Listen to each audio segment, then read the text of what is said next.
Hello అందరికీ welcome to Ayesha's వంటలు. ఇవాళ మన రెసిపీ వచ్చేసి క్యారెట్ పన్నీర్ పరాఠా. లంచ్ బాక్స్లోకి హడావిడి లేకుండా చాలా తక్కువ సమయంలో చాలా హెల్తీగా ఎలా చేసుకోవాలో ఈ వీడియోలో చూద్దాం. దీనికోసం గిన్నెలో 3 కప్పుల గోధుమ పిండి, 1 కప్పు తురుముకున్న క్యారెట్, 1 కప్పు పన్నీర్. ఈ పన్నీర్ నేను ఇంట్లో చేసుకున్నదండి. రెసిపీ కావాలంటే కామెంట్ చేయండి. ఆ తర్వాత 1 కప్పు సన్నగా తరిగిన ఉల్లిపాయలు, తర్వాత సన్నగా తరిగిన కొత్తిమీర, ఈ రుచికి సరిపడినంత ఉప్పు, కారం, గరం మసాలా, కలోంజీ, ఇంకా కొంచెం నూనె వేసి బాగా కలుపుకోవాలి.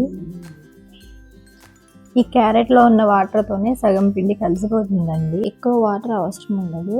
ఇలా మొత్తం కలుపుకున్నాక కొంచెం వాటర్ పోసుకొని, మరి మెత్తగా కాకుండా మరి గట్టిగా కాకుండా చపాతీ పిండిని కలుపుకోవాలి.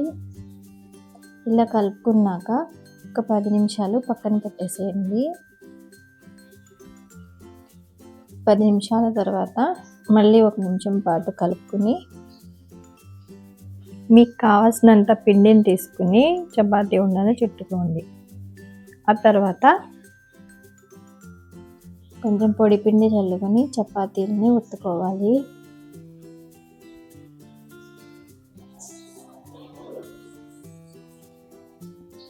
ఇలా ఒత్తుకున్న చపాతీలని గ్యాస్ మీద ప్యాన్ పెట్టి మీడియం మంట మీద కాల్చుకోవాలండి. ఒక సైడ్ కాలినాక తిప్పుకొని కొంచెం నెయ్యి వేసుకొని కాల్చుకోవాలి. ఇంకొక సైడ్ కూడా తిప్పి అటు సైడ్ కూడా కొంచెం నెయ్యి వేసి బాగా ఎర్రగా అయ్యే వరకు కాల్చుకోవాలి.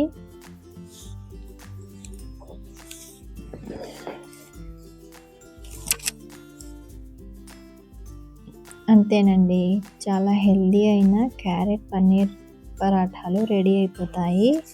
ఈ పరాఠాలకి సైడ్ డిష్ కూడా ఏం అవసరం ఉండదు, ఇలాగే తినేసేయచ్చు. చాలా రుచిగా ఉంటాయి. పిల్లలు చాలా ఇష్టంగా తింటారు. మీరు కూడా ఈ రెసిపీని ట్రై చేసి ఎలా వచ్చిందో నాకు కామెంట్ చేయండి. ఇలాంటి హెల్దీ రెసిపీస్ కోసం మన ఛానల్ని సబ్స్క్రైబ్ చేసుకోండి. Thank you for watching. Bye bye.